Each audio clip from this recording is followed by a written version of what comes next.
ददाह। बात उस समय की थी जिस समय लाक्षा भवन जलाया गया और भगवान की कृपा से कुंती माता के 5 पुत्र सुरक्षित रह गए। और इसी यात्रा में उन्होंने मत्स्य भेदन करके द्रौपदी को प्राप्त किया। राजा द्रुपद की सभा में बैठे हैं पांडव। द्वारकाधीश भगवान श्री कृष्ण का भी वहां आगमन हुआ। आपका ध्यान मेरी तरफ हो। धर्मराज युधिष्ठिर की आंख में आंसू थे, वो बहुत रो रहे थे।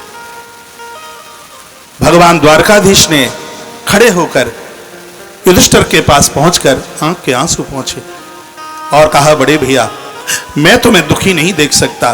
कृष्ण बोले, आप बताइए तुम्हें दुख किस बात का है। युधिष्ठिर बोले, कहा केशव मेरे भाइयों को युद्ध चाहिए जिसके पक्ष में मैं बिल्कुल भी नहीं हूं।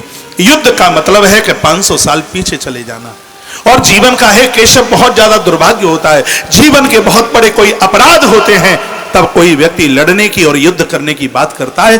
भले लोगों को कभी लड़ना नहीं चाहिए। और परिवार का तो युद्ध वैसे भी केशव कभी शुभ नहीं हो सकता, लेकिन मेरे भाइयों को युद्ध चाहिए जिसके पक्ष में मैं बिल्कुल भी नहीं हूं। ये युधिष्ठिर अपने भाइयों के लिए तो बात कह ही रहे हैं, लेकिन ये बात हमारे और आपके लिए भी है। परिवार का युद्ध कभी भी शुभ नहीं हो सकता। परिवार की लड़ाई और झगड़े, इसका मतलब है युधिष्ठिर के शब्दों में 500 साल पीछे चले जाना।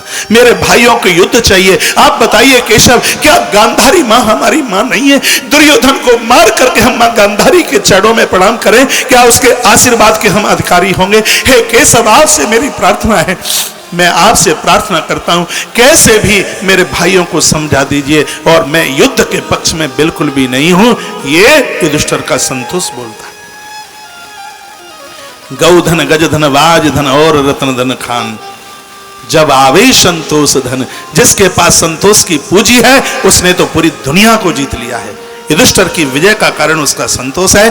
भले लोगों को लड़ाई आज से ही छोड़ देनी चाहिए, झगड़े छोड़ देने चाहिए, क्योंकि जब हम किसी को गाली देते हैं तो 72 घंटे में 1000 गायों का भी गोदान किया होगा तो पुण्य क्षीण हो जाते हैं गाली देने से। ये हमने ग्रंथों में, अग्नि पुराण जैसे महाग्रंथ में पढ़ा। और लखन लाल भी तो बोले उस संवाद में, गारी देतन पावत शोभा। इसलिए भले लोगों को यह चाहिए वह क्रोध न करे, वो झगड़ा ना करे। उनकी आंख में आंसू थे। कहा केशव कैसे भी कुछ भी कीजिएगा इस युद्ध को रोक लीजिए, मैं युद्ध के बिल्कुल पक्ष में नहीं हूं। ये संतोष बोलता है युधिष्ठिर का। और जिसके पास संतोष है सुख के साथ वही जी पाएंगे। रामायण के उत्तरकांड में कहा है कि बिनु संतोष न काम नसाई, काम अक्षत सुख सपने उनाई। जब तक काम रहेगा तब तक सुख का अनुभव नहीं किया जा सकता, कल्पना भी नहीं की जा सकती। उसके लिए संतोष की कुलाड़ी चाहिए। युधिष्ठिर के पास संतोष है। भगवान को प्रणाम करके कहा कि भगवान आप कृपा कीजिएगा, कैसे भी इस युद्ध को टाल दीजिए। भगवान शांति दूत बनने को तैयार होगा।